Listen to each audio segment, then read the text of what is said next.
Começa agora o Top 10. Top 10. Todas as semanas com os melhores, com os maiores, com as menores, com as piores, com as mais bizarras. Curiosidades com Tato Tarkan e Professor Mauri. Então segura a cadeira, porque vai começar. Vai começar. Uhul.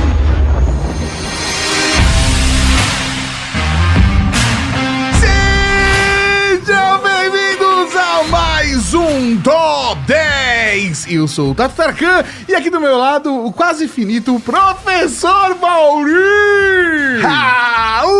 Cavalaria, um prazer estar aqui contigo, seu Tato Tarkan. É um prazer estar aqui com você, querido ouvinte. Seja bem-vindo ao Top 10, esse programa que te traz muitas curiosidades. Só as maiores, as menores, as melhores, as piores, as mais bizarras curiosidades do mundo. E essa semana falaremos sobre cenários apocalípticos para a humanidade. Mas antes disso, quero convidar você, querido ouvinte, a conhecer todos os podcasts da Rede Geek. É só acessar redgeek.com.br. E se você gostar muito do Top 10, você ainda pode apoiar o nosso trabalho acessando redgeek.com.br/apoio. Lembrando da nossa campanha, se você ouviu um podcast e gostou, compartilhe. E eu não digo só os podcasts da Rede Geek, não. Qualquer podcast, se você ouviu e gostou, compartilhe e ajude a podosfera a crescer. Você faz toda a diferença. Mas, senhor Tato Tarkan, vamos falar aqui de cenários apocalípticos. Afinal, a vida humana é extremamente frágil, da sua concepção até o seu fim, passando por um nascimento que deixa o recém-nascido completamente à mercê do planeta e várias outras situações, criadas ou não pelo próprio homem, que colocam a sobrevivência em risco. Apesar de que nosso poder de raciocínio nos manteve acima da curva de extinção até hoje, a coisa pode mudar para o futuro. Exatamente, seu Tato. Pensando nisso, criamos uma lista aqui com os top 10 principais cenários apocalípticos para a nossa espécie. Lembrando que não é necessariamente preciso que acabe com o planeta inteiro. Basta acabar com o ser humaninho. É isso aí, o planeta continua aqui, firme e forte. Não é o fim do mundo, é o fim da humanidade. Importante. Mas obviamente de um jeito extremamente positivo, como todos os episódios do Top 10, e curioso, para debater conhecimentos gerais, enquanto a gente aprofunda no assunto específico. E para classificar esse Top 10, nós estamos usando como base o quanto esse cenário de fim da humanidade é plausível. Ou seja, todos são plausíveis, a questão é qual é mais plausível, Mauri. E eu quero deixar já uma menção honrosa a 2020. 2020 tá de parabéns, se esforçou. Mas pelo menos até agora não foi o suficiente pra acabar com os humanos. Talvez 2021, mas 2020 não.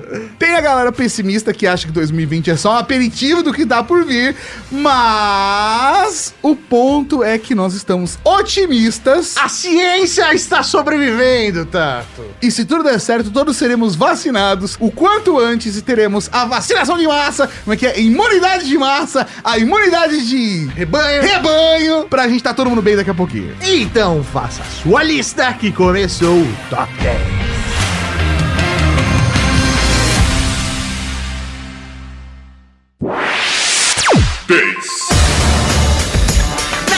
Colocação, abrindo o Top 10, alienígenas. Não os do passado, né? Os do presente. Uma bela referência a History Channel, Tato. Muito obrigado. Precisava falar, né? Muito obrigado. Precisava falar. Vamos lá, apresente o cenário primeiro, Mauro. Eu tenho umas coisas pra dizer, mas eu vou segurar aqui. Cara, o cara já tem experiência pra trazer pra gente. Mas vamos lá. É fato que o ser humaninho, desde que ele olha para o céu, para as estrelas, ele está buscando vida inteligente fora da Terra. Não é possível que nesse vasto e silencioso cosmo não exista outra vida inteligente além do ser humano. E a gente tem que segurar um pouco a onda aí, Mauri. Porque antes da gente chegar na vida inteligente, a gente tem que chegar na outra vida. E assim, vida inteligente aqui é bem discutível também. Mas não vou chegar nesse ponto. Eu acho que vale a gente levantar a questão do paradoxo de Fermi, que debate muito essa questão das barreiras que a gente tem, inclusive não só para o desenvolvimento das outras civilizações, mas o que impediu que a gente tivesse contato com elas até hoje. Será que nós somos os únicos? Será que não? O que vai dar agora em diante? Então me explica, vamos lá. O paradoxo de Fermi considera a quantidade de planetas dentro de um universo observável e planetas que tenham condições de vida parecido com o planeta Terra. Então, quer dizer, se existe um número gigantesco de planetas com condição de conceber vida, como conhecemos aqui no planeta Terra, que significa que existe uma grande possibilidade de vários deles desenvolverem vida inteligente. Entendi, então ele se baseia no volume. Se tem tanto planeta assim, é porque existe uma chance de ter outros seres inteligentes aí se desenvolvendo. Mas por que a gente ainda não encontrou ninguém? E em teoria não encontramos ninguém, pelo menos? Sim, na teoria, aí, sei lá, porque nós não estamos prontos pra isso? Talvez porque, existe uma barreira dentro do desenvolvimento das espécies que impeça que elas cheguem num determinado ponto onde elas possam se encontrar. Pode ser alguns dos itens desse top 10, por exemplo, ou algo que a gente não tenha nem ideia e condições de conceber. Beleza, então vamos considerar que alguma dessa espécie conseguiu passar por esse paradoxo do Fermi. E existe uma outra chance de que a humanidade foi a primeira a passar a barreira. E aí ela tem que ficar esperando os outros. Tem que ficar esperando os outros. Mas vamos lá, digamos que de fato alguma espécie, alguma civilização alienígena escapou do paradoxo e vai ter contato com a gente. Quais são os pontos? 1. A gente pode encontrar ETs benevolentes que compartilhariam a sua tecnologia e revolucionaria a sua tecnologia revolucionária com seres humaninhos, e aí vão nos catapultar para uma nova era idílica, na qual todos os males da existência seriam sanados, nos deixando em algo mais próximo, por exemplo, de Star Trek. É isso que eu quero. É sim, é o comunismo espacial. É isso que você quer. Nossa senhora, é comunismo com viagem entre sistemas, pelo amor de Deus. Agora tem a possibilidade de 2, Mauri. Qual é a 2? É que a Star Trek, outra, chegou os vulcanos falando, olha, que legal, vamos ser amiguinho, papapá. Agora, na possibilidade 2, poderiam ser alienígenas com perfil explorador, predatório e colonizador, como o dos humanos da Idade Média durante as expansões imperialistas, que viriam aqui pra roubar todos os nossos recursos naturais, condenando todas as espécies do planeta à extinção, ou B, nos usando de mão de obra para suas bugigangas intergalácticas, ou até mesmo nos caçando por esporte, como pode ser visto em Predador, por exemplo. Eu não sei se eu gosto da segunda opção. Não, a gente ainda tem o limite, por exemplo, da órbita da Terra ficar no caminho de uma rodovia intergaláctica e uma nave Vogon aparecer e atomizar o planeta inteiro de uma vez só por conta desse desvio intergaláctico. Existem algumas possibilidades e realmente, talvez, eu espero só encontrar alienígenas gente boa pela frente. Mas como a gente nunca teve contato nenhum, pelo menos registrado, que a gente saiba, e a gente ainda tem aí o recurso do paradoxo de Fermi pra dar aquela segurada na bronca, ficou na 10ª colocação. 9. Nona colocação, os zumbis. Cérebros! Eu sei, muita gente deve estar rindo agora. Quando a gente fala de zumbi, né? Mortos-vivos. Da hora é que na nossa lista é mais provável ter zumbis do que aliens. Sim. Porque humanos já existem, né? É isso aí. Já existem mortos, falta só a parte dos vivos. E assim, muita gente acaba visualizando aquela criatura clássica popularizada por George Romero. Abre a cabeça para os zumbis modernos, como por exemplo retratados em Extermínio, Invasão Zumbi, A Noite Devorou o Mundo e o remake de Madrugada dos Mortos, sabe? Aqueles zumbis rápidos, ágeis, ferozes e praticamente irreveáveis. Não, esses são os da hora. Eu gosto daquele do coreano lá, aquele é bom demais. Kimchi. Isso. Bibimbap, adoro. K-pop. É realmente irrefreável. Acontece que algumas condições que afligem o ser humano podem nos deixar num estado muito parecido com os dos monstros desse filme, como casos extremos de raiva, a própria doença, né, no caso. Alguns distúrbios de privação de sono e até mesmo com o consumo daquela droga batizada de sais de banho, que mostrou gente se comportando de forma absolutamente insana no começo da década de 2010. A questão é, senhoras e senhores, é que o ser humano é capaz de se boicotar nesse caso. A gente se tornar zumbi porque a gente levou a humanidade a isso mesmo. Caso algumas dessas doenças evoluam para uma cepa resistente aos medicamentos atuais, podemos estar diante de um cenário apocalíptico, com pessoas ensandecidas matando inocentes nas ruas em surtos psicóticos, estimuladas pelo menor ruído que seja, como em um filme de zumbi. Cara, velho, eu acho que eu prefiro alienígena. Sim. E assim, quero pontuar que, apesar de a gente estar falhando miseravelmente em lidar com uma pandemia agora, né, tá melhorando. Vou tentar ter um ponto de vista mais otimista. Mas olhando pro histórico do que a gente passou aí nos últimos meses, nesse último ano, não parece tão absurdo assim que isso pode ser um dos destinos finais da humanidade, né? Eu vou torcer pra que não seja, mas que é possível.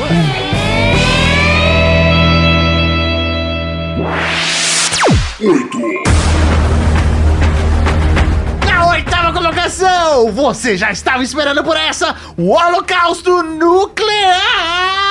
Ah, professor Mauri, esse daí, quem viveu os anos 80 e pros anos 90 sabe muito bem. É isso aí, exatamente, Tato. Nossos pais ou avós, né, independente da sua idade, que está aqui ouvindo a gente, né, eles viveram sob essa constante ameaça do Holocausto Nuclear. Quando as superpotências do nosso planeta faziam aquela coisa tipo, vou apertar o botão. Se apertar o botão, eu aperto. Se você apertar de novo, eu aperto de novo aqui. É aquela parada toda do relógio do fim do mundo, que tem na música do Iron Maiden, que tem o Watchmen, que tem um monte de lugar. Guerra Fria. E as armas se desenvolvendo e o fim pode estar próximo. Mas é claro que de lá pra cá, né, da Guerra Fria pra cá, os ânimos meio que foram ficando um pouco mais brandos, a racionalidade deve ter chegado ali na cabeça dessas pessoas. Aleluia, a evolução do cenário político-econômico do mundo, globalizado, hiperconectado, tudo isso ajudou a gente dar uma abafada nessa questão, né? E o mito da ameaça nuclear realmente reduziu. Mas de vez em quando a gente ainda tem aí notícia de algum teste atômico, países ignorando tratados, criando novas armas. Não quero falar nada, não quero colocar nome aos bois, assim, mas aconteceu em uma das Coreias, no Irã, aquela coisa, né, mano? É só um exemplo. Exemplos. Mas o fatídico holocausto nuclear está baixo aqui na nossa lista do top 10, porque mesmo hoje em dia, tendo malucos que já ocuparam a presidência, como Trump, ou Putin aí, que virou rei, da vida. virou rei, virou imperador Putin, que eles controlam aí esse estoque, né, essas armas nucleares. É quase impossível de pensar que um ataque em massa aconteceria de fato, e aí matando milhões instantaneamente. Não, e se isso acontecesse, contaminaria boa parte do solo terrestre e levaria a humanidade, na verdade o planeta Terra, ao inverno nuclear que mataria lentamente quem sobrou de fome. Mas, assim, os mísseis estão lá! Ele tá lá! Tem um botão a qualquer momento que pode ser apertado. E às vezes pode dar um defeito e apertar o botão sem querer, né, mano? Tropecei e bati o cotovelo no botão. Mas só pra dar uma referência pra você que tá aí ouvindo. 9 países controlam um total de 13.860 armas nucleares registradas. Quê? Porque pode ter gente que tá ali na boquinha. Isso é. Mas no registro nós temos 13.860 armas nucleares. Isso aí tem Estados Unidos e Rússia controlando 92% delas. 92% desses 13 mil e tanto. Tá nos Estados Unidos e na Rússia. Nossa senhora, é bom eles tomarem bastante chá de camomila, viu? E fazerem manutenção dos seus equipamentos eletrônicos nas bases de armas nucleares. 7. Na sétima colocação, nós temos o Levante das Máquinas. Exterminador do futuro! Robôs hoje em dia parecem trecos desengonçados e praticamente inofensivos, certo? Afinal de contas, é o quê? Um robô aspirador. Ou no máximo aqueles robôs lá da Boston Dynamics, que dançam. É isso aí. Não. Mas, para pensar, isso pode mudar rapidamente. Afinal, eles já constroem nossos carros, são responsáveis por inúmeras linhas de produção e processamento tratamento de materiais, auxiliam cirurgiões, escavam para extrair petróleo, exploram planetas, desarmam minas terrestres, controlam drones militares, limpam nossas casas, entretêm as crianças, roubam os dados dos nossos sites e decidem o melhor vídeo para você assistir. E ainda dirigem nossos carros. Pois é. Ah, moleque. Como o céu já deixou de ser o limite considerando a escala de evolução tecnológica do último século, é plausível imaginar que muitos de nós estaremos vivos para presenciar algo parecido com o futuro, representado como filmes Eu, Robô. O problema é a coisa ir mais para um lado ex-máquina ou exterminador do futuro, né? Porque o lado Eu, Robô, o lado O Homem Bicentenário, é da hora. É da hora. Mas, mano, você já viu como a galera bate naqueles robôs da Boston Dynamics lá? É, cara, se o robô ficar irritado de levar pancada e quiser revidar, Maurinho, é o fim da humanidade. É melhor ser amiguinho. Dá um pedaço de torta pra ele. Por que não? Porque fica Faz um empurrando. carinho, né, no robô do Boston Dynamics. É, pelo amor de Deus, é pior que isso só se a gente entrar em Matrix, né? Porque aí a gente vira bateria, né? Se bem que essa teoria aí não funciona, Mauri. A gente com certeza poderia ser processador. Bateria não, a gente consome muita energia. Não é sustentável. 6. Na sexta colocação, os Meteoros! Mas a gente sempre tem o Bruce Willis, Mauri. Ah, ufa. E aí, e a música? Close my eyes. I don't wanna fall asleep cause I miss you, baby. É, o Bruce Willis e a música certa, É, nossa senhora. salva o mundo. E o meu coração. Mas um meteoro gigantesco pode sim cair aqui na Terra, porque já caiu, né? Já não, em teoria, já aniquilou as maiores criaturas da Terra pré-histórica. E nada garante que isso não possa acontecer novamente. Afinal, isso é meteoro e não raio, né? Exatamente. Se for levar em conta, um meteoro de alguns quilômetros de diâmetro, como a NASA já observou e registrou dentro do nosso sistema solar, poderia sim atingir o planeta Terra com uma força explosiva maior do que todas as bombas nucleares existentes ao mesmo tempo. Ou seja, 13.860. superaria isso. Por estar na sexta colocação e não na oitava, mano. Mas existe aquela possibilidade, Tato, da gente explodir um meteoro, de se desintegrar na hora de entrar na atmosfera do planeta. É, então, mas na verdade, Mauri, mesmo se ele acabasse quebrando em vários pedaços menores, como costumam acontecer com os pedregulhos menores que chegam na nossa atmosfera, isso pode ser ainda pior, porque aí acertaria milhares de lugares ao mesmo tempo e geraria um evento de extinção global da mesma maneira. A estratégia que a gente pensou pro filme Armageddon não funciona pra realidade. Então a próxima vez que alguém escrever a hashtag Vem Meteoro, pense bem, pense bem. Nos últimos anos, rochas imensas passaram bem perto da Terra. E em alguns casos, os observatórios só registraram os bichões quando eles estavam pegando a última curva pra fora da rota de colisão, malandro. E ó, e quero deixar bem claro, tem um monte de insight de notícia aí que fica fazendo, como é que notícias sensacionalistas, tipo, chances de meteoro atingir a Terra, de grande pedra, aí tá lá, 0,00026% de chance. Ou tipo, passou raspando na Terra, do tipo, passou na distância entre Sol e Marte. Tem umas paradas dessa. Mas existe de fato a chance. E ainda tem um bônus nesse cenário, tá? Se a colisão do meteoro não acabar com a superfície do planeta, e aí obviamente com a humanidade lambuja, ainda existe a possibilidade de bactérias alienígenas contidas no objeto começarem uma onda de contaminação interplanetária que poderia ajudar a aniquilar todos os sobreviventes. Tipo, o contrário do que acontece em A Guerra dos Mundos. Ou seja, uma bactéria de fora vira e matar os seres humaninhos. Uma outra vida, mas não inteligente. Nossa senhora. 5. Na quinta colocação, vamos com a crise malthusiana.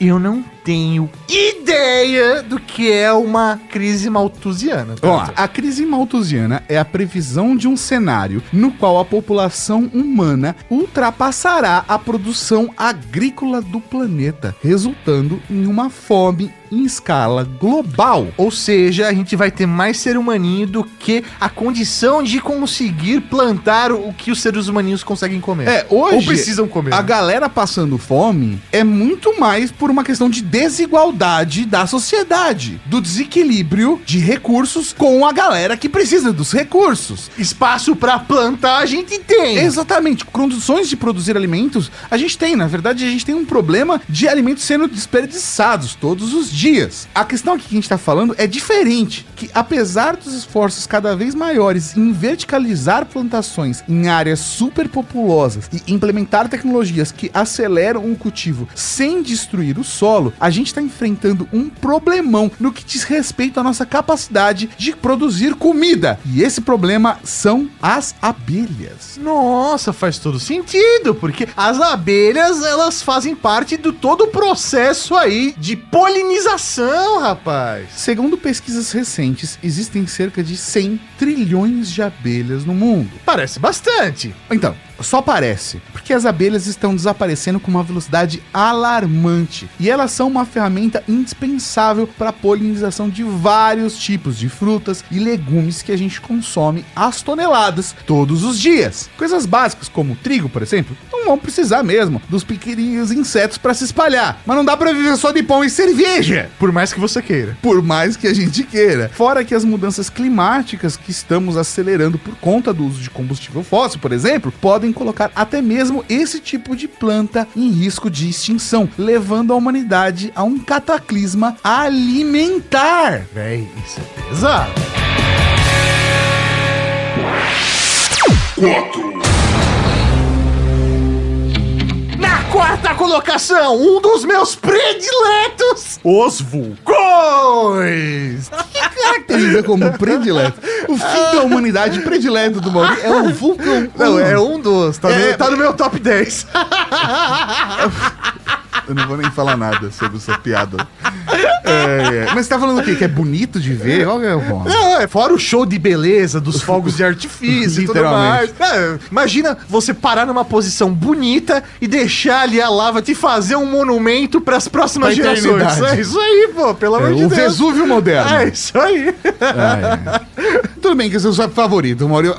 Explica de fato por que Vulcões está na quarta colocação do top 10. A gente já tem registros históricos com desastres relacionados com vulcões, como por exemplo a erupção do Vesúvio que destruiu Pompeia. Também tem aquelas erupções que levaram ao ano sem virão, né? Em 1816. Que destruiu as plantações na Europa, no nordeste dos Estados Unidos e no leste do Canadá. E obviamente que acabou levando à criação de Frankenstein. Cara, isso é mó da hora, mas é outra história. E apesar de relativamente remoto, é possível que um grande evento vulcânico destruísse a vida como conhecemos, envolvendo a Terra em lava e jogando toneladas de cinzas na atmosfera, deixando o planeta no inverno perpétuo durante séculos. Que assustador esse cenário, hein? Inclusive, Tato, tem pesquisas relacionadas a isso. Ah, você tá falando dessa pesquisa aqui do site Understanding Evolution da Universidade de Berkeley, é isso? Justamente, onde cientistas analisam fissuras e buracos massivos no manto terrestre que podem levar a um problema ainda maior que os vulcões da nossa superfície.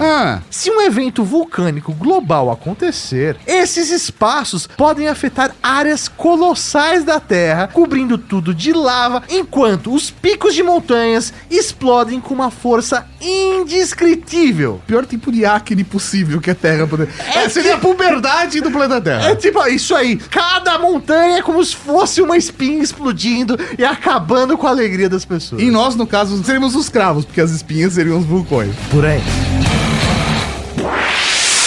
3. Na terceira colocação, vamos falar de mudança climática. Mas isso tá acontecendo? Bem, isso tá fácil e é bastante presente no imaginário coletivo. Estamos alterando o clima do planeta de forma irreversível e, eventualmente, a humanidade terá que pagar o preço, apesar de algumas pessoas discordarem desse fato científico. A temperatura média da Terra aumentou quase 1 grau desde o século XIX.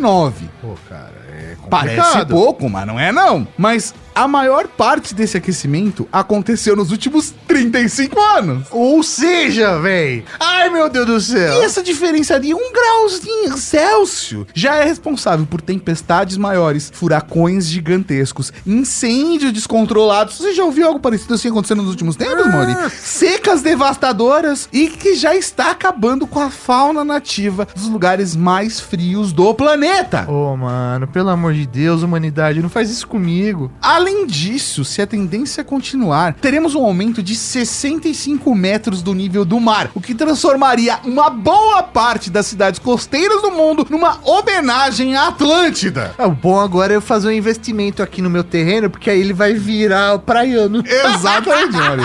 Aqui em São Paulo. Aqui em São Você Paulo. pode ter uma vista pro mar. Que isso? Olha, eu vou dizer, Mori, que isso pode não acabar com a humanidade, mas não teria um final pra humanidade mais desgracento do que acabar como o filme Waterworld, né? Sem o Kevin Costner. Sem o Kevin Costner. Mas mesmo com o Kevin Costner já é ruim o suficiente. Você não entendeu o que eu tô dizendo? Assista ao filme. Aí a gente reflete. 2. Na segunda colocação, as doenças. Cedo demais, Mauri. Cedo demais pra gente colocar isso no top 10. Nossa, vai dar... Ainda estamos vivendo. Gatilho, gatilho. É gatilho. É gente. isso aí. Pandemias acontecem Mauri, numa falando. constante e quase cíclica com a humanidade. Sendo que a mais recente é a que estamos vivendo agora, do Covid-19. Mas vamos analisar aqui por um prisma histórico. Até hoje, apesar das taxas de mortalidade descomunais, como nos casos de peste negra, com 200 milhões de pessoas morrendo, ou ainda a gripe espanhola, com 50 milhões de pessoas morrendo, fomos capazes de perdurar e o avanço da medicina tornou possível mitigar boa parte do potencial mortal de uma pandemia atual. Especialmente se o país onde você mora não é governado por um tapir. É por aí, é por aí. Só que talvez nem sempre poderemos ficar à frente da curva de doenças mortais. Ainda estamos lidando, por exemplo, com vários vírus incuráveis, como o HIV. Ah, é verdade. Além de vivermos sempre a constante ameaça de uma super gripe surgindo do nada e de repente. Isso graças ao poder da evolução e adaptação da doença mais recorrente no planeta, que é a gripe, né? Tato, só podemos esperar que dessa vez não esqueçamos de como é fácil para um micro-organismo acabar com uma espécie dominante do planeta e nos prepararmos melhor para os próximos casos no futuro. De fato, as pandemias já aconteceram. A gente mesmo falou, existem várias doenças que afligem a humanidade e a gente tem que desenvolver um pouco mais de empatia, de cuidado, e que esse momento horrível que a gente tá acabando de passar, espero eu pelo menos, estou aqui sendo otimista, né, que a situação estou enxergando já como um fim, mas que isso sirva de lição para a humanidade melhorar ainda mais, que a gente possa estar preparado para lidar com futuras doenças que ainda não existem.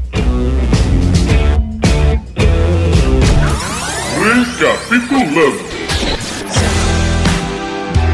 E pra você que começou a entrar numa bad vibe aí por conta do gatilho e se esqueceu de onde começou esse top 10, fique tranquilo, vamos de novo no otimismo e vamos relembrar todos os tópicos desse top 10. 10. Na 10ª colocação, os alienígenas. 9. Na 9ª colocação, os zumbis mortos-vivos do Romero. 8. Na 8ª colocação, o Holocausto Nuclear, com 13.860 armas nucleares. 7. Na 7ª colocação, o Levante das Máquinas, com Boston Dynamics Inteligência Artificial. 6. Na 6ª colocação, os Meteoros. Eles já fizeram uma vez. 5. Na 5ª colocação, a crise malthusiana. A gente morrer de fome porque não cuidou das abelhinhas. 4. Na 4ª colocação, os vulcões. Se acontecer, não esquece e faz uma pose maneira. Não tem um filme desse que são os vulcões acabando com Los Angeles? Ah, sempre tem alguma coisa acabando com Los Angeles.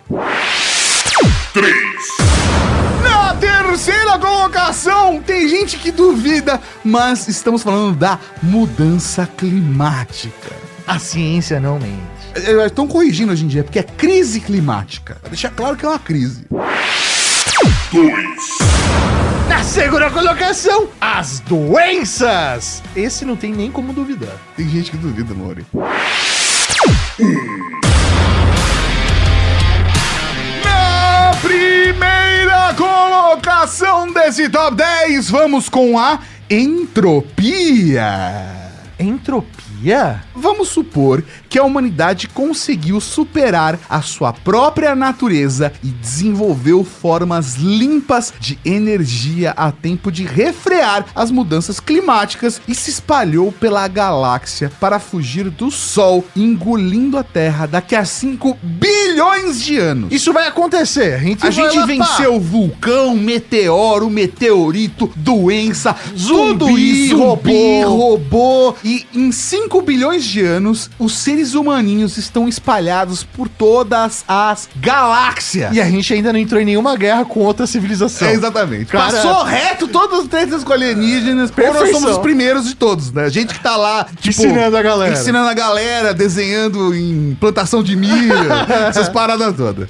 Aí você vai pensar, maravilha, a humanidade venceu. É isso aí. Mas tem uma coisa, Mauri, que não tem como a humanidade escapar. É meio que a fronteira final de todos os cenários. Vai acontecer. A entropia. O que acontece na entropia? Por conta das leis da termodinâmica, vai chegar um momento no qual todo o universo vai esfriar. As estrelas vão se apagar. Nada mais vai crescer ou se desenvolver quando toda a energia disponível estiver tão bem distribuída no espaço incalculável no qual a gente vive. Se serve de consolo, estima-se que esse fim do universo leve cerca de 100 anos elevado à 10ª potência. Ou seja, um Google. O Google. Um Google de anos, sim. É um seguido por 100 zeros. É muito tempo. É muito tempo. São mais anos que a quantidade de partículas do universo. Ou seja, vai ser um problema pros seus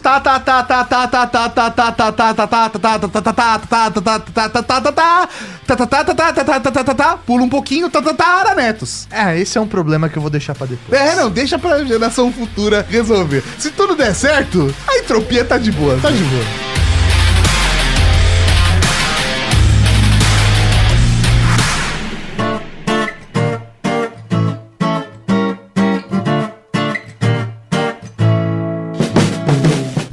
Você gostou desse podcast? Compartilhe, ajude a Podosfera a crescer. Contribua também enviando sua sugestão de pauta ou comentário em áudio pelo WhatsApp 11 98765 6950. Não se esquece de dizer o seu nome e de onde está falando. O seu feedback vai poder aparecer no nosso programa de sábado, o Serviço de Atendimento à Cavalaria. Esse episódio foi realizado graças ao apoio de outros ouvintes que nem você. Para saber como apoiar nosso trabalho também, acesse redgeek.com.br/apoie. A direção e a apresentação são do Tato Tarkan e do professor Mauri. A produção é da Laura Canteiras. A pauta e pesquisa do Fernando Baroni. A arte é do Tato Tarkan. E a edição divina é de São Eduardo. Conheça todos os nossos podcasts procurando Rede Geek em seu agregador favorito ou em redgeek.com.br.